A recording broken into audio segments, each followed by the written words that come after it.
Hello, fictional. Welcome to the What If Essay. Today we are gonna see, what if Issei was the wielder of Ladon? Part 1. If you end up liking this video, please consider subscribe, so without further ado, let's get into the video. Prologue. Issei is a 16-year-old male, and currently a first year in high school, about to be in his second. He is of average height and a slim build that very successfully hid the strength that he truly possessed. He has spiky brown hair and deceivingly innocent doe brown eyes. Normally Issei would wear a red shirt to represent his favorite color and black pants. Not many people actually knew the real Issei other than that he is a very smart, calm, and quiet person, as he would only up to those that he trusted completely, but those that did know him would say that he was a very different kind of kid. Issei always knew he was different, actually him prided himself on it. I mean, who else hears hundreds of voices in their head that were always chatting, debating, and most of all guiding him throughout all of his problems. They didn't tell him to do bad things like steal, kill, or destroy things, but instead told him amazing stories, facts, and advice. It had all started when he was a young boy and he had been in the park with his best and only friend at the time, a very tomboyish girl who most thought that she was actually a boy until Issei would set them straight as he got annoyed at anyone who got it wrong. As they were walking through the park, an old man had stopped them and asked if they had wanted to watch a puppet show. Issei was about to tell him no and that they had already decided to go swinging. When Irina had turned to him and begged to watch it, as she was a big fan of anything to do with the theater, even if they weren't real people. He had finally relented when she pulled out the puppy dog eyes. So he and Irina were led to a small group of kids sitting in front of a crudely built stage with a sheet over it. The man had then given both him and Irina a bowl of pudding to share, though Issei didn't eat any of it as his parents had warned against weird-looking strangers or offers of candy or food, and since this man fit into both, he just sat waiting for the offer of candy into a windowless white van.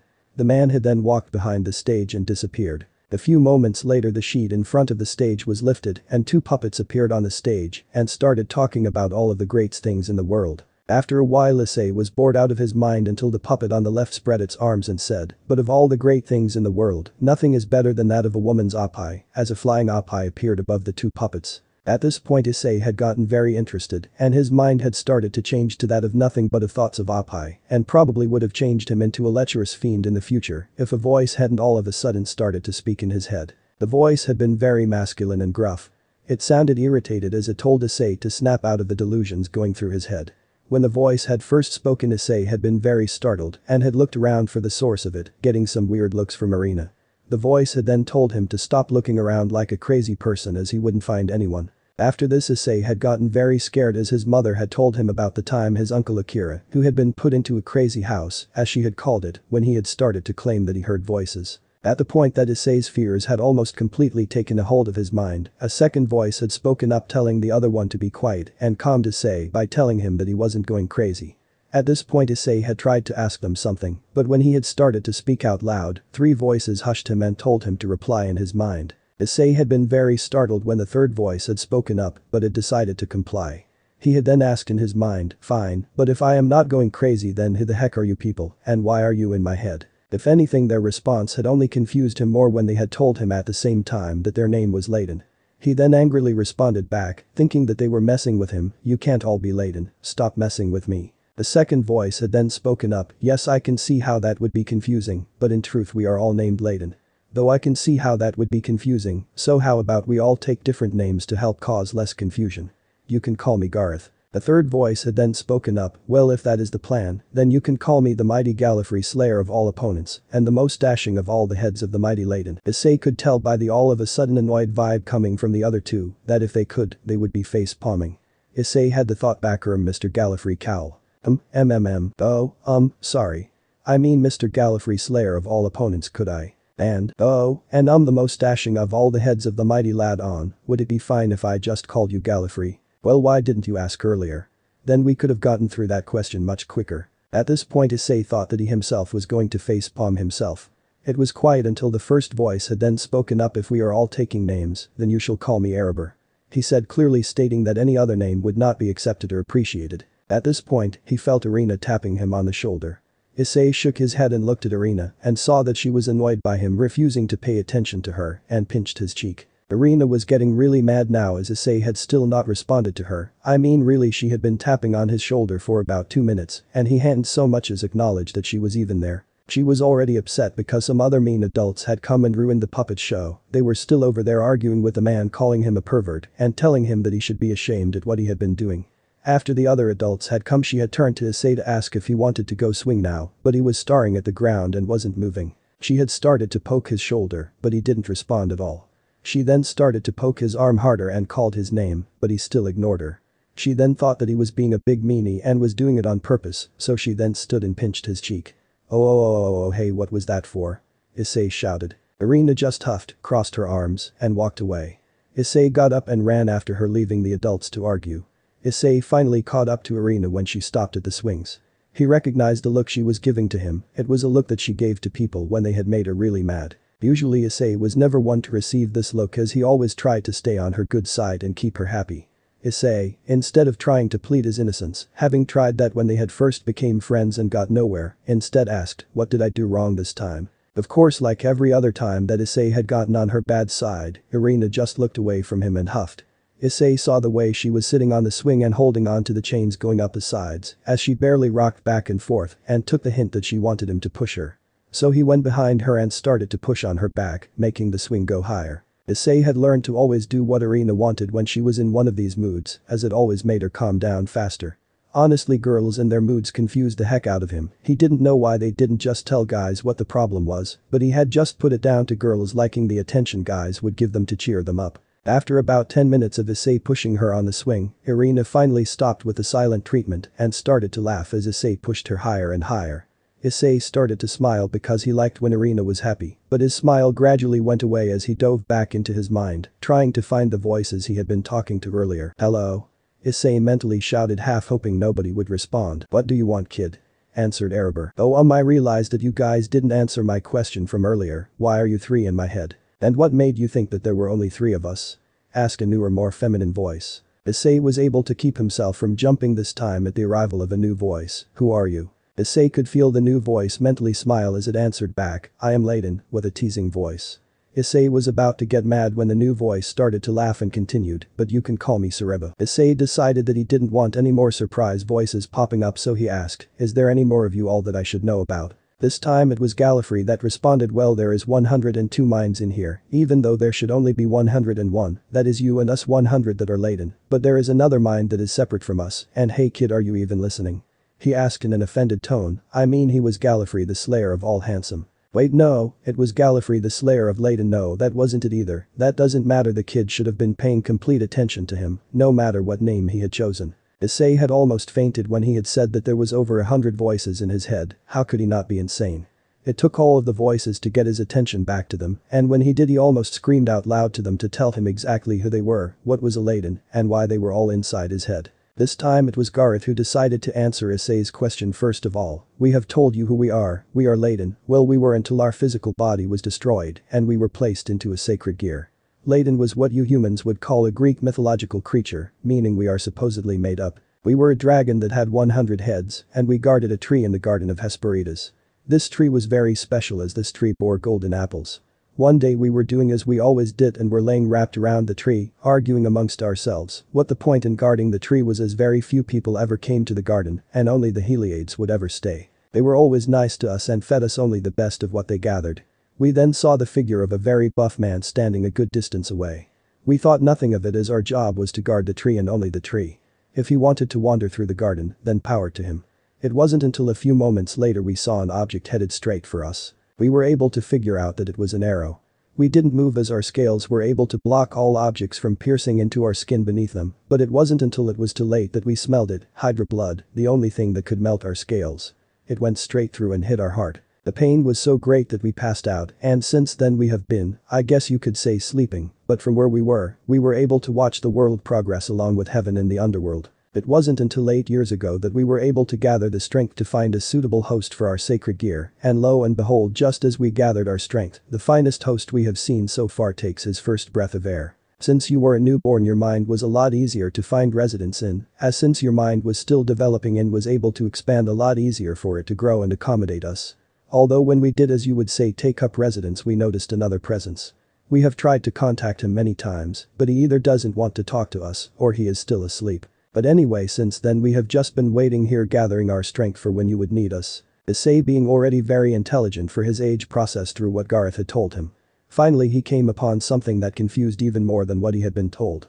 What is a sacred gear? Zariba decided that she wanted to answer as she overspoke Gareth when he had started to speak. A sacred gear is an object made by the God of the Bible. They are powerful objects that can only be bestowed upon humans, so that miracles could be performed on earth. There are many different sacred gears that all do something different, though most sacred gears have multiples, as in more than one person can have a certain sacred gear. There is a group of sacred gears that are called the Longinus sacred gears. These sacred are completely unique, and only one of each can be present at one time. The Longinus sacred gears were named after the true Longinus, which was the spear that was used to kill Jesus Christ when he was nailed to the cross. It is the most powerful of all the sacred gears. There are 13 of them, though some are stronger than others. God of the Bible had at one time planned on there being 14 Longinuses, with us being it, but as we were too weak to occupy it until now, no one else knew about ours. You said that there were 100 of you all, why are only you 4 speaking to me? Asked Issei. They are still asleep or are just beginning to wake up. We 4 are the strongest of all of the heads, so we were able to gather our strength the quickest. Replied Gallifrey, sounding smug. Just as Issei was about to reply, Irina's voice snapped him out of his thoughts. It's getting late, we should probably be getting home. Surprised, Issei looked up and saw that the sky had started to darken. He realized that he must have been pushing Irina for over an hour. Wow, it's this late already. Irina hopped off the swing and turned to him, again with the same look from earlier. Ooh, so you can hear that, but not me trying to get your attention since the puppet show. Do you not like playing with me anymore? Do you not want to be friends anymore? She said with a voice that sounded angry, but also very scared. No, it was just I was. You were what, she snapped. Issei realized that even though he wanted to, he couldn't tell Irina the truth, as she would probably call him a liar, and even if she believed him she would probably still tell someone else, and he didn't want people to think that he was crazy. He was about to say that it was nothing but realized that would probably make her even angrier. I'm waiting, said Irina, as she tapped her foot. Issei then remembered something that his mother had said that morning when he had told her that he was going to the park with Irina today. Hopefully this will be a good cover, thought Issei as he spoke. I was thinking about how much prettier you've gotten since when we first met. At this, Issei looked up from where his head had dipped to look at his shoes, when he realized that he would have to lie to Irina to see that Irina's whole face had gone tomato red. At first Issei thought that she was about to cry from him saying something so stupid, so he reached out and gave her a hug to apologize. When he pulled back, Issei got even more worried because her face was an even darker shade of red. He was about to run and get help when Irina reached out and grabbed his hand. He looked at her and saw that her face was starting to go back to normal, even if she wouldn't look at him, so he calmed down a little. We should get going. She said, still looking at anything but him. Issei was sad as he thought that he had upset her, but didn't want to upset her further, so he just nodded and they started to walk.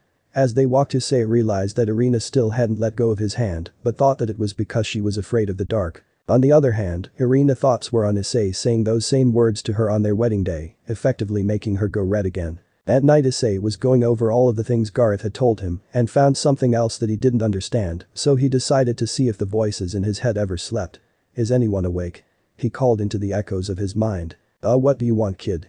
Responded Erebor. Well, I wah. You really need to stop that, kid, you're starting to piss me off. Stop what? Asked Issei, confused. The stuttering you always do, you need to be more confident. Pretty soon you'll be one of the most powerful beings out there and you'll need to act like it. Okay, but also that was what I was going to ask. You said most powerful beings, and earlier Gareth said that sacred gears can only be given to humans. And so does that mean that there are other people out there? What else do you think it could mean? He said as if Issei was a small child that needed to be talked to in one-syllable words. At this, Issei finally decided that he had had enough. So, am I just supposed to believe that there are hundreds of different people out there and that we humans have never met them? Well, at one time the border between the different people wasn't there, but eventually humans started to become paranoid that all of the different people posed a threat to them and the existence of their kind, so they started to become hostile towards all of the other peoples, until they all broke complete contact with humans, and have lived apart from you all until recently. When a war that's been going on since anyone can remember between all of the different peoples threatened to drive them to extinction, so too, as you can say, resupply their species, they have looked towards humans to bolster their forces. Erebor said exasperatedly. As if he was just asked to define the color orange. I don't think that I can believe that, said Issei, it is just too hard for me to believe. And your head being crammed with 102 different minds is something that makes total sense.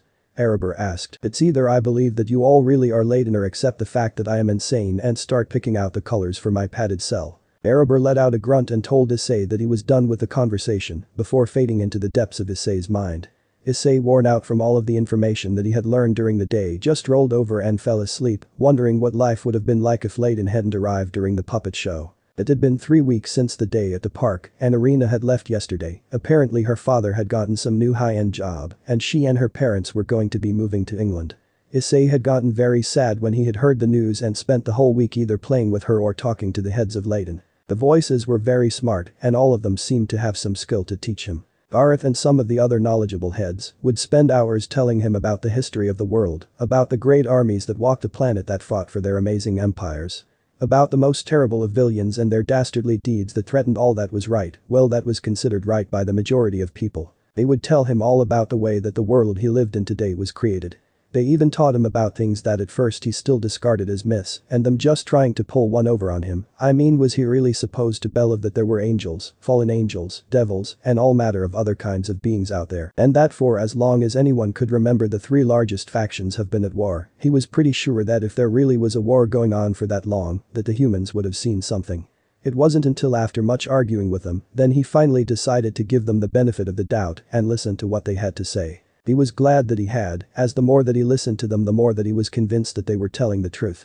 Almost everything that they told him they could back up with more facts, and if they couldn't then it was because they had gotten to a point that practically no explanation was needed. After the hours of listening to the voices' stories, Issei was almost as accurate as a history book, except for the fact that his knowledge wasn't written by the victors, and he knew some of the dirty facts that the victors had tried to bury. Erebor and some of the heads that valued fighting and strength as the most valuable traits there were, decided that Issei needed to train to be able to defend himself from anyone that would try to harm him, and would always wake him an hour before school and have him exercise and run. They would give him tasks to complete and then scream in Issei's head until he finished the task to encourage him to do better.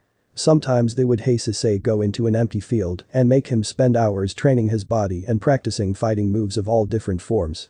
At the age of 9, the voices had Issei beg his parents for a gym membership. His parents had finally relented, and now he spent an hour every day after school at the gym.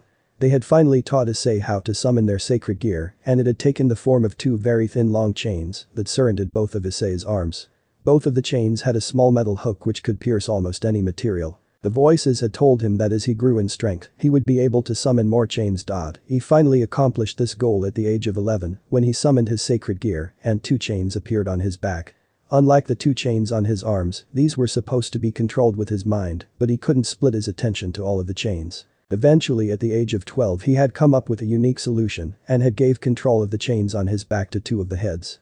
After he did this, his training excelled rapidly and now at the age of 16, he can summon 13 chains on his back. Through all of the vigorous training that they had put him through, he was well toned and a lot stronger than he looked. He was also a decent fighter, though having no one to train with, he was still able to hold his own in a fight against multiple opponents.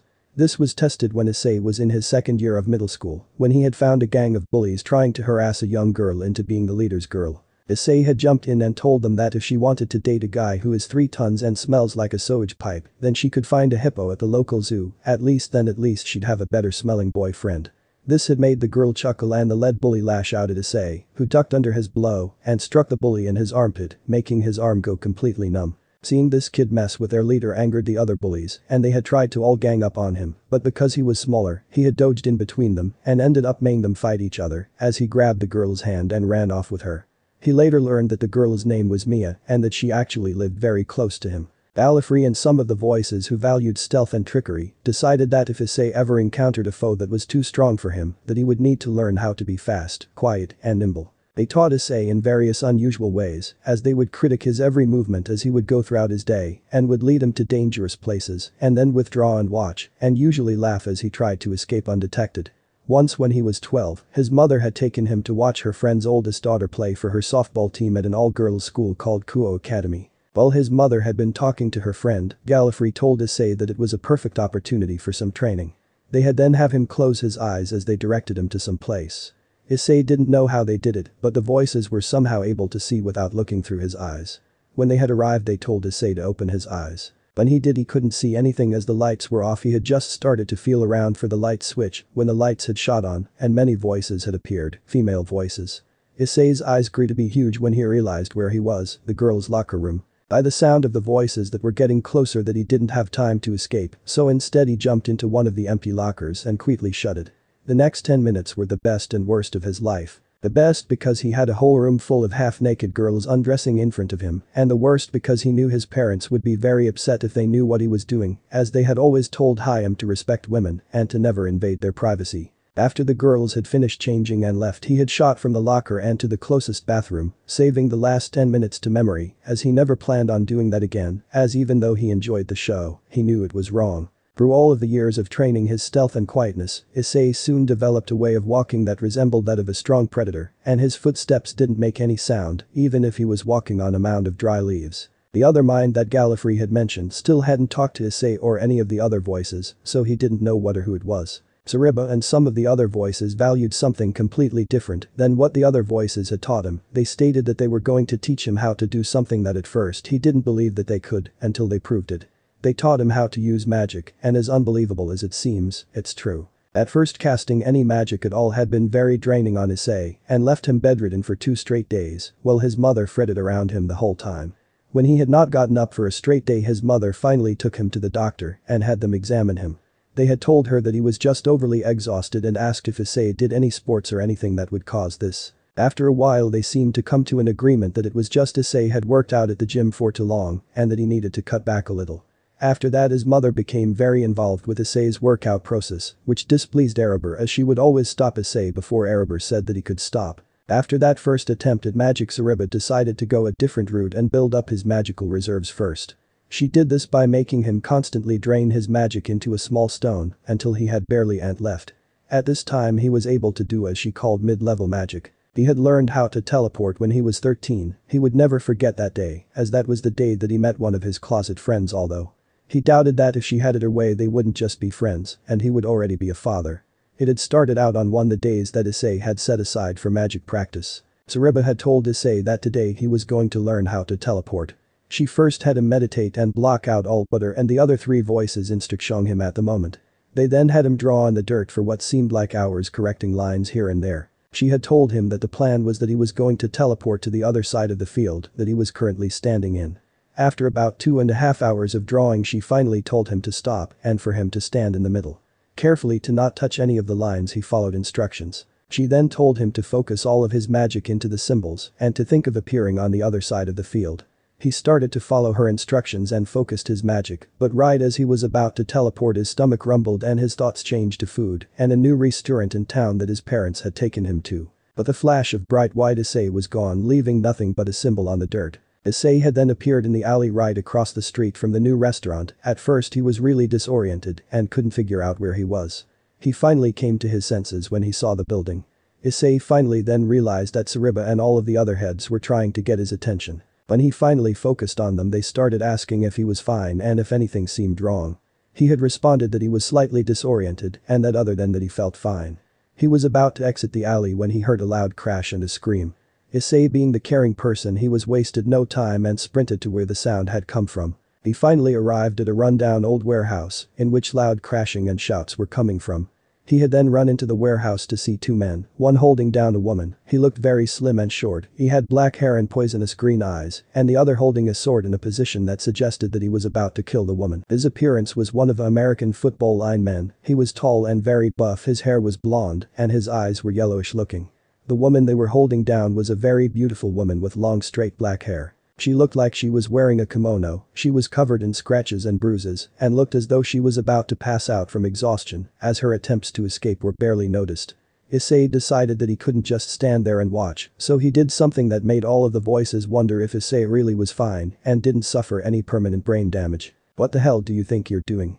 Issei yelled, stopping the man with the sword mid-swing. "None of your damn business, kid, now get out of here before you get hurt," said the man holding down the woman. "Not until you tell me what the hell you two think that you are doing," said Issei, ignoring all the voices telling him to leave. "Well, if you must know, this woman is a criminal that killed her master and in punishment we are going to put her down," said the man with the sword, sounding irritated and wanting to get this over with. The woman on the ground then screamed out, "He was no master, that bastard used us like toys, using and discarding us like trash, Naya.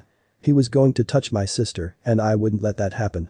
I put an end to that evil bastard to protect my sister, Naya." Issei was of 2 minds here. On one hand, the woman had killed a man, but on the other, it was to protect her sister. He was confused on what to do, but he saw the man holding her down reach out to hit her for talking. He instinctively reacted. He summoned his sacred gear and with the help of the voices, which had stopped telling him to run away after they heard the woman speak. Quicker than any of them could blink, he wrapped a chain from his left arm around the man's right and yanked on it, unbalancing him and letting the woman, who was actually younger than Issei had thought, stand. When she stood up she ran beside him. "Don't fuck around kid, give us the criminal and we'll forget all about this, but if you don't, then we're not afraid of offing a pipsqueak like you," said the man with the sword as he walked toward Issei. "Even if you do have a sacred gear, you can't take us both." Issei was surprised, so these people knew about sacred gears. "Focus," snapped Erebor harshly as the man with the sword lunged at Issei. Issei sidestepped the thrust and tripped the man as he went past. The other man was finally able to untangle his. Issei ducked under the shot, spun and jabbed the man with the sword in the ribs as he was about to strike Issei. Issei then summoned the chain on his other arm and started lashed out at the two men, effectively putting them on the defense as he went on the assault. The woman, that Issei had realized was no older than 16, had backed away from the fight too exhausted from running for so long to help her savior fight. Not that it looked like he needed help. Issei had completely put the older men on the defensive, as his attacks left them no time in between to fight back. Finally the magic one saw an entrance and fired a cutting spell right at Issei's throat. Issei, sensing it coming towards him, dropped and let it pass overhead where the man with sword got struck instead, cutting the man's arm off. The man dropped and held the stump of his arm, while Issei finally got through the mage's defensive spells and struck the man in the leg, knocking him over. By the time the two realized what had happened, Issei and the girl had disappeared. When Issei was sure that they were far enough away, Issei let the girl sit as she was gasping for breath. Issei waited for her to catch her breath before deciding to question her. "What's your name?" The girl looked startled and gave him a questioning look. Finally, after a minute of silence, she seemed to decide that an innocent enough question, answered Kuroka. Issei nodded, he then asked, "Are you hurt?" Again Kuroka looked startled, and in fact she was, not having a good past with men, she thought that he was going to demand something from her for saving her life. In her surprise she only shook her head. Issei smiled, relieved that he hadn't been too late. His smile then started to fade when he remembered what the two men had said about her and figured that he needed to set the facts straight. Looking her right in the eyes he asked, "How did killing that man help your sister?" At this she visibly stiffened, not expecting the question to be asked like that. Finally she gained a sad but defensive look as she looked at Issei. "I killed him because if I hadn't, then he would have violated my sister Naya. He was planning on taking away her innocence, and that wasn't something that I was going to allow to happen, Naya. Killing him was the only way that I could protect her from him, Naya. Though everyone thought I had gotten drunk on power and killed him because they thought I had gone insane. So killing him was the only way to protect your sister." At this she nodded. "Then let me ask you this, where is your sister at now?" At this she looked down at the ground. "I don't really know. The last time I saw her we were running from those men when she fell, she couldn't run anymore, so I found her a hiding place and then led the Chazars in the opposite direction," she said with a sad tone. "So to protect your sister from harm you became a wanted criminal and dragged her into the mess with you? Seems like a crappy way to protect someone." "I did what I had to do, Naya," Kuroka yelled in anger. Issei just raised his hands in a non-threatening manner. "I wasn't judging you, I was just asking you if you truly thought that you took the correct path." "No," she said simply, "I regret that I ever dragged her into this mess in the first place, Naya." Issei nodded in understanding, then thought of something. "If it's not too impolite to ask, why do you say Naya after every time that you speak?" Her gloomy mood seemingly evaporating she looked at him and answered, "It's just something that I have always done. I guess I found it funny because it was stereotypical." "How is saying that stereotypical?" asked a confused Issei. At this she looked amused. "It's because I'm a Nekomata," she said simply. "The what?" he replied as he tried to remember what the voices had said about Nekomata, something about them resembling animals. She chuckled and instead of answering she instead started to change her appearance. She grew cat ears and two tails appeared from behind her. Issei almost fell backwards in shock when she had started to change. He then felt the voices start to load him with all of the information that they had on Nekomata. "So your race is a dying one?" questioned Issei. She nodded yes and then went to respond when her stomach started to rumble. She looked up at him, blushing like a tomato, and Issei chuckled, "Hungry?" She nodded meekly and Issei offered her his hand. She looked at it for a moment before grabbing his hand and standing. He then led her back to his house, wondering what his parents' reactions were going to be when he arrived home with a half-naked girl. Issei and Kuroka had tried to come up with a cover story on their way home, but every story that they had come up with, Issei had turned down, especially the one that Kuroka had come up with about Issei and her getting a little too wild after he beat the hell out of a sex-crazed fiend. Before they had left the alley, Issei had had Kuroka revert back to her human state, not wanting to get any crazy looks while walking through town. Issei was in the midst of arguing with Gallifrey about the sex-crazed fiend story when they got to his front door.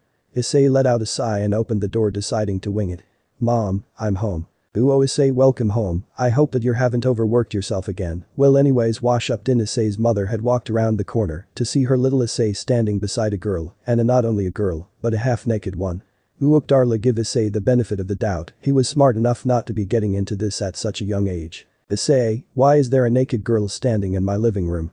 Well, so much for the calm approach. Issei, with all of the voices screaming out suggestions in his head, finally came to a conclusion. Mother, I found this girl in the midst of being attacked by a sex-crazed fiend. He had already torn most of her clothes off when I got there. When I saw what he was doing, I knew I couldn't just stand there, so I attacked the man and pulled him off of her. We had then fought until I knocked him out. I then brought her here not knowing what else to do. She said that she was homeless and had no place to go. Issei said with a straight face. He could feel the heads of Ladon's jaws drop at his ability to weave a tale and say it so straight-faced. He could feel Gallifrey wishing that he had a body just so that he could bow to Issei's abilities. It didn't hurt that during the fight with the two guys he had gotten pretty scuffed up, especially when he had ducked under the magic attacks. At first Kuroka had looked at Issei with slightly wider eyes and let a smirk grace her face for half a second before she turned to Mrs. Hyoudou with a tearful gaze. So I offered her a place to stay for now, stated Issei. Mrs. Hyoudou was of two minds. One was the pride that she had for her son at the moment for defending this girl from that man, and about to burst into tears that her little Issei could have been hurt. So instead this time she decided to actually lock down her emotions and see to this girl. Oh my dear, I'm so sorry to hear that such misfortune has struck you. Of course you can stay here for at least tonight. I'll have to talk to my husband about any longer. Now Issei, show your friend up to the shower so that she can wash up for dinner. I'll see if I have anything that will fit her. Oh, that's okay, man. I still have a change of clothes in my purse that I can wear for now, said Kuroka as she held a purse that seemingly came from nowhere. It looked just as beat up as Kuroka did, with one strap broken and frays running rampant through the fabric. Mrs. Hyoudou had gained a confused look when Kuroka had pulled out her purse, but soon forgot about it as she heard the oven timer ding. Okay, well, go get cleaned up for dinner, and Issei, your father should get here soon, so make sure the table's set, she called out as she ran back to the kitchen. After dinner and getting his father's approval for Kuroka to stay for as long as she needs to, they all retired to bed. His parents had given Kuroka the small guest bedroom that hadn't been used since Issei's grandparents had passed away. Issei was currently laying in his bed as he went his day with the four main voices. When he heard the door creak open, he looked up to see Kuroka slipping in through the crack and stealthily walking towards the bed. He waited until she was 5 feet from the bed before he said anything. May I help you? Kuroka shot so far off the ground her head almost touched the ceiling. When she landed, it was on all fours and she had reverted back to her cat form. While she was crouched, her head whipped up to look at Issei, who was looking down at her mirth-filled eyes. Why you do that, meanie Naya, said Kuroka as she stood up. You really scared me, Naya. Issei, ignoring Gallifrey as he screamed out in his head she wants the D, decided to answer her question with one of his own. Better question is, why are you sneaking into my room at? Here Issei turned and looked at his clock before turning back around and continuing, midnight. Dear Kuroka blushed as she looked down at her feet. Well, it's just that. Well, the IES, prompted Issei. Kuroka seemed to gather herself as she breathed in deeply before looking at Issei. Well, after our parents' deaths, me and my sister would always sleep together as it helped keep the bad dreams away, Naya, she said while looking down again, and I figured that you would be asleep by now, and I was, I don't know. You were wondering if you could sleep with me? She nodded meekly, her blush deepening even further. Issei just chuckled a little and scooted over in his bed. Kuroka visibly brightened and hopped into his bed, knocked the breath out of him as she landed on his chest. She then kneaded her palms into his chest before curling up on his chest with her head in the crook of his neck. Issei blushed as he was expecting her to sleep beside and not on him. He then almost jumped clean out of his bed when he felt something traveling up the pants leg of his pajamas. Kuroka. Yes, Naya, she said in a playful manner as the furry object continued up his pants leg, getting very close to brushing his manhood. What I mean, what are you doing? Issei stuttered as it continued its journey. All of a sudden the object was gone and Issei breathed out a sigh of relief that quickly turned into a gasp as Kuroka took advantage and gave him a kiss, sticking her tongue down his throat. By the time so pulled back, Issei was so red it was a miracle that his head didn't bust. He was gapping and trying to form a coherent sentence in his mind as Gallifrey and Sariba mentally rolled around the floor laughing. Erebor chuckled quietly and Gareth mentally blushed just as harder than Issei, making the first two laugh even harder. When Issei was finally able to come to his senses, he quickly started to ask Kuroka why she had done that when he heard her snoring gently and realized that she had fallen to sleep. He shook his head and laid his head back down, now even more exhausted than earlier. Right before he fell asleep his last thought was, I hope that wasn't just a one-time thing. before unconsciously holding her tighter to him and falling asleep with a smile on his face. That was when Issei first had a girl sleep with him, and it was the best night of sleep of his life. It had been a year and a half since Kuroka moved in with Issei. It was the summer before his second year of high school, and the days were ticking down until he had to go back to school. His parents were making him transfer schools this year as they felt that his old school wasn't teaching him everything that he needed to know. Well, that was what they were saying. It definitely hadn't had anything to do with the invitation from the newly co-ed Kuo Academy, with the promise that if Issei did transfer, that they would pay for him to go to college after he was finished, as long as he kept his grades up. He knew why the school had wanted him, as when they had went co-ed the other schools gave them their most mediocre students, and Kuo Academy was desperate for some guys that actually had skill. That's where he came in. With straight A's thanks to Gareth and the fact that on tests if he forgot something one of the heads would remember. He was very athletic and head of the track team, Erebor, and the other buff heads made him join, and he had ended up loving it so much that he had excelled. And had not gotten into any trouble in school. Thanks to Gallifrey and his unusual training, Issei would in fact not be a very model student as he would frequently beat up on the school bullies. He couldn't say that he was dreading going to Kuo Academy as he loved going on adventures, and Issei wasn't bothered about if he fit in or not, as even if he didn't, he still wouldn't change the way he was happy being him. It was 11:30 at night and Issei was laying in bed with Kuroka as usual laying on his chest, purring. When they had first started doing this, Issei's mother had been angry with him, thinking that he was taking advantage of the poor girl, but then Kuroka had told her that she had frequent nightmares that kept her up all night and that Issei was kind enough to let her sleep with him and ward the bad dreams away. Mrs. Hyoudou had become very teary-eyed at that and hugged her son, going on about how kind he was. His father had just gave him a thumbs up and a wink when his mother had told him about it. Now it seemed like a common practice for Issei's parents to look for Kuroka in Issei's room, as she only went into hers to change, and sometimes not even then. He could still remember once when he had walked into his room to see Kuroka completely naked bending over to grabbing for her new clothes. He had shut the door so quick that Kuroka felt a cold draft on her hind end, and she smirked slightly when she realized what must have happened. In her devilish little mind, Kuroka had chuckled as she was trying to push Issei to his limit before he took her. It had been 3 weeks after Kuroka had moved in before Issei asked if she was a devil. At first she had been surprised and asked how he had known.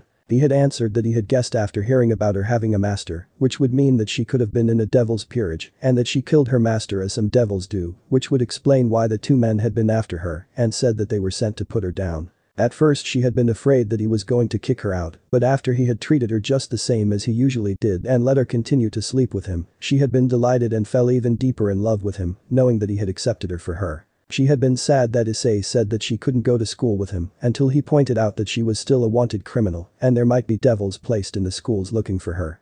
She had accepted then, albeit with an outrageous pout on her face. That was until he kissed her, which left her smiling slightly and blushing. They had started to become more affectionate with each other over the time she stayed with him, though for some reason she would never accept when Issei would ask her to be his girlfriend, claiming that she would rather that she be his concubine to use whenever he felt like it, to serve both him and her mistress when he got together with another girl. When she had told him this, his face had gone completely red and he lost the ability to speak, so he opted to just stop questioning her motives. He had then just told her that he needed to do some errands and took off from the bedroom as Gallifrey was crying out in joy and declaring his eternal love for Kuroka as the others got very uncomfortable with his emotional state. It was now the first day of school and Issei was standing across from the entrance to Kuo Academy. He took a deep breath. Time to start the year, he thought to himself as he waited for the crosswalk to change. When it finally did, he started to cross the road when he heard sirens coming from his left. On instinct, Issei rolled forward as a runaway car followed by 6 police cruisers whizzed past, with one stopping just long enough to make sure that he was okay before driving off again. When he looked forward, he saw a girl running towards him as he stood from where he had landed on the sidewalk. He got a good look at her as she neared. She had short black hair and red glasses. With his improved eyesight, he was able to determine that her eyes were red. She was wearing a school uniform that suggested that she was a student. When she finally got to him, he felt a weird vibe coming from her when Erebor told him that she was a devil. Issei had thought the presence was close to Kuroka, except that most of hers was drowned out by the Nekomata. "Are you okay?" she asked as she reached him, with a hint of worry in her voice. "Yeah, I'm fine, only a bit ruffled. I hope the cops catch that jerk, making me get my uniform dirty," Issei said with much exaggeration as his clothes were still completely clean. The girl smiled, a barely noticeable smile, as she waited for him to finish dusting himself off. When he finally stood up, she offered her hand. "My name is Sona Citri, president of the student council. May I ask your name?" she asked. Ah, so she is part of the Citri clan, thought Gareth. They are a high-classed family in the underworld, and her elder sister is the current holder of the title Leviathan. So her sister is a Satan. Wow, scaring. I feel bad for any guy that breaks her heart, as her older sister could almost literally bring hell upon them, thought Issei. Yes, well, sisters must always stick together, thought Sareba. As this conversation was going on in his head, Issei was still paying attention to Sona. He was able to hold multiple conversations at once, as he had to learn to keep his parents from going suspicious that he would just stop talking for hours on end and seem far away. Issei offered Sona his hand as he smiled and replied, "Nice to meet you, Ms. Citri. My name is Issei Hyoudou, a transfer student from Kuran Academy." While shaking her hand, the light of recognition appeared in her eyes as she brought her hand from his, surprised at herself that she actually didn't want to let go, as she liked the feel of his hand in hers. She blushed lightly enough that if it had been someone else other than Issei they might have missed it, but nothing escaped him, and felt a small surge of pride that he could make a girl blush just from shaking their hand.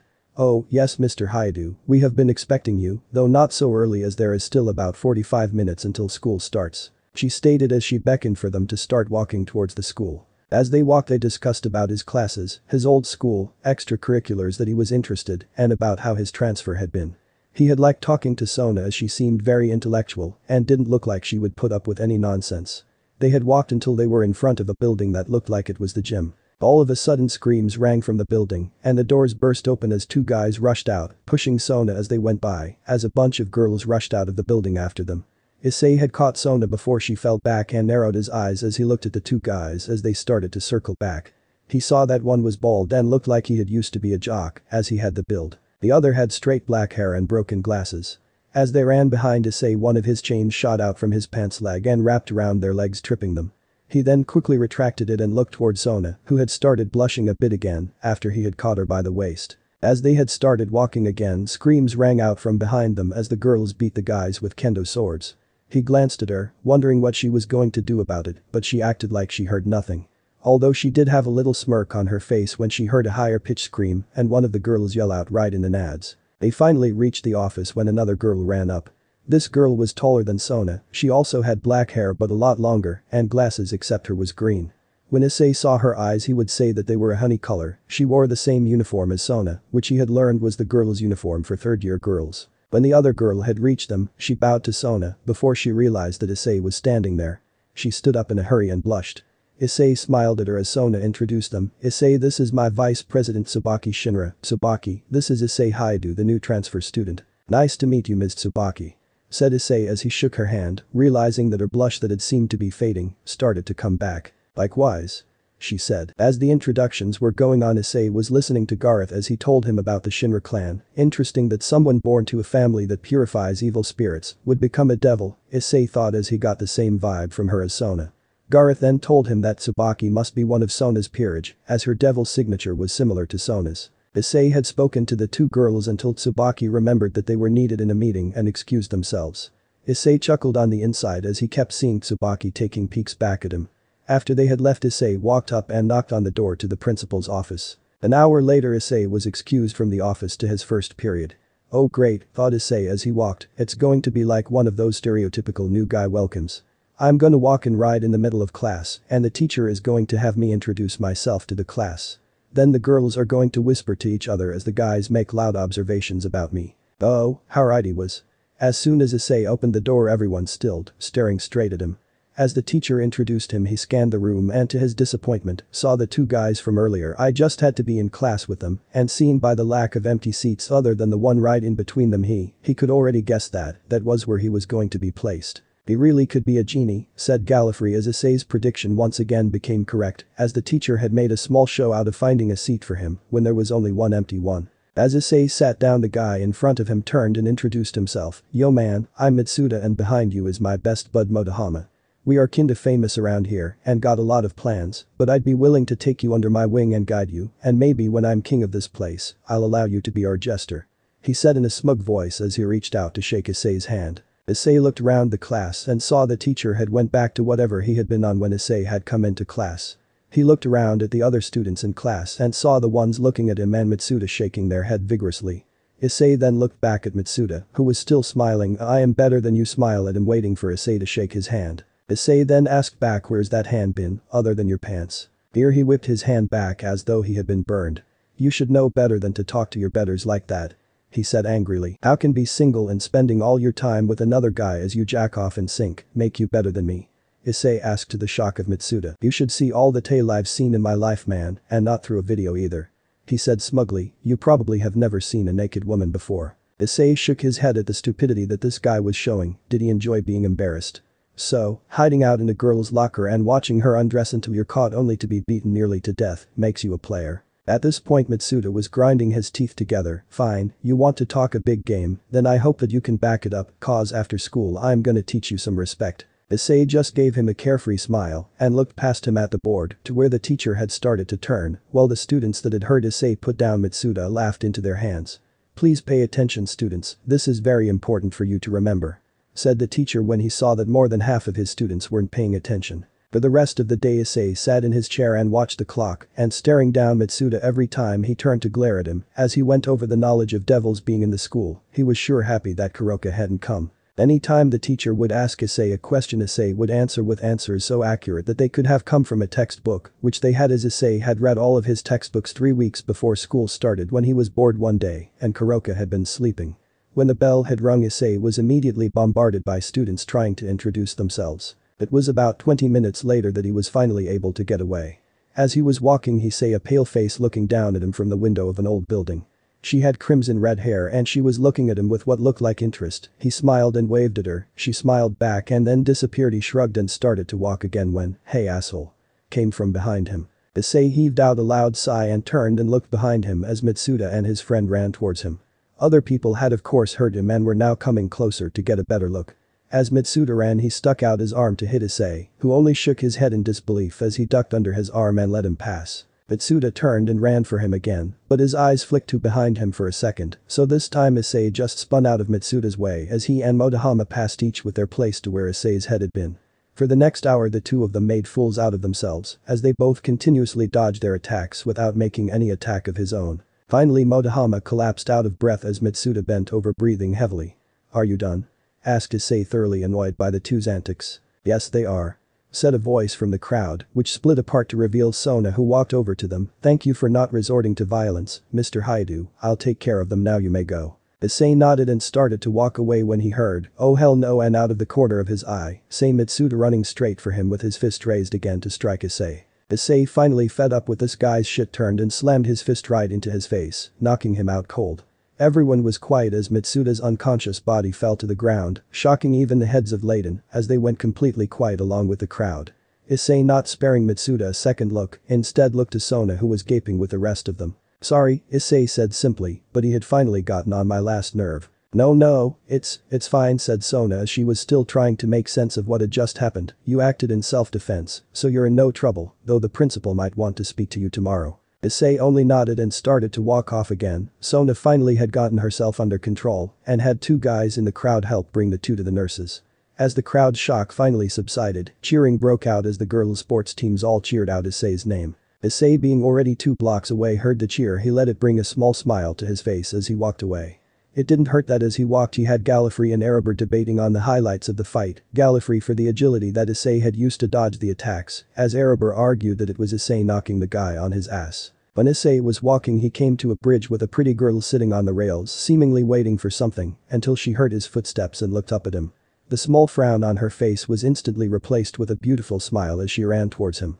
He stopped and waited for her to reach him. Erebor seemed unsettled with the girl's presence, but couldn't figure out why. Whatever he was expecting the girl to ask, it definitely wasn't her asking, "Will you be my boyfriend?" End of the here. So that's it for today's video, guys. Before you go, just like the video and share it with your friends. Bye.